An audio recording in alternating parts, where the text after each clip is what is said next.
আসসালামু আলাইকুম, শুভ জুমাবার। আজকে মুরগির মাংস রান্না করা দেখাবো। এই যে লেয়ারের মাংস, এটা লেয়ারের মোরগ নিয়ে নিয়েছি।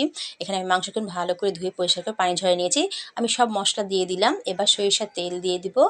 আর আমি একটা লেবু কেটে নিয়েছি, লেবুর রস চিপে আমি দিয়ে দিব। দিয়ে ভালো করে এগুলো মাখায় নিব।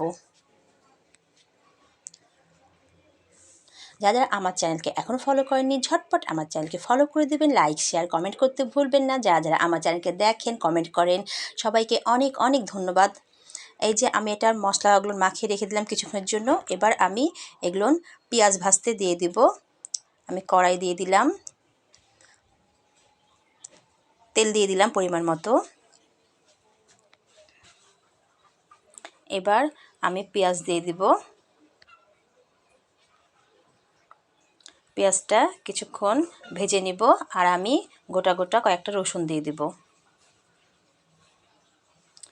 এবার একটু ভাজা ভাজা করব।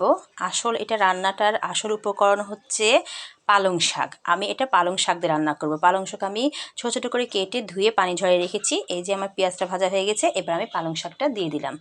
এবার পালং শাকটা কিছুক্ষণ ভেজে নিব। তারপরে সেই মাখানো মশলা আলা মুরগিগুলো এর ভিতরে দিয়ে দিব। আমার এই রান্না আজকে খেতে অনেক টেস্টি আর মজাদার হবে। পালং মোরগ চিকেন আমার আজকের রান্না। আমি কিছুটা আলু দিয়ে দিলাম। মাংসের ভিতরকার আলু খেতে বাচ্চারা পছন্দ করে, আমারও খুব ভালো লাগে। কিছুটা আমি আলু দিয়ে দিলাম। এবার আলুগুলো তার ভিতর দিয়ে ভালো করে এটা ভেজে নেব। ভাজার পরে এই যে মাংসগুলো আমি দিয়ে দিলাম, মাংস মাখানোগুলো দিয়ে এখন কিছুক্ষণ পর পর নাড়াচাড়া করব। দিয়ে ভালো করে কষিয়ে নেব, ঢাকনা দিয়ে ঢেকে দেব। এই যে দেখুন আমার মশলাগুলো সুন্দর মাংসের সাথে মিল হয়ে গেছে। আমি একটু চিনি দিয়ে দিলাম পরিমাণ মতো। আমার মাংসগুলো কষানো হয়ে গেছে। খুব সুন্দর একটা সেন্ট ছুটছে।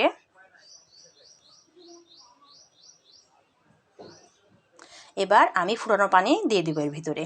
ফুটানো পানি দিলে পরে মাংসের টেস্টটা সুন্দর থাকে, খেতে ভালো লাগে। আমি পানি ফুটিয়ে রেখে দিয়েছিলাম। এবার পানিগুলো আমি দিয়ে দিলাম। এবার আমি এখানে কিছু ভাজা পেঁয়াজ দিয়ে দিলাম, বেরেস্তা করে রেখেছিলাম। এবার দিয়ে আমি ঢাকনা দিয়ে ঢেকে দেব।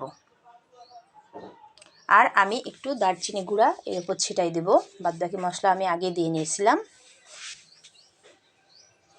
এই যে আমার পালং চিকেন মোরগ হয়ে গেছে রান্না। আমি আবারও আরেকটু বেরেস্তা ছড়িয়ে দিলাম এর উপরে। খেতে অনেক টেস্টি হচ্ছে, আমি হচ্ছে। সবাই ভালো থাকবেন। আল্লাহ হাফেজ।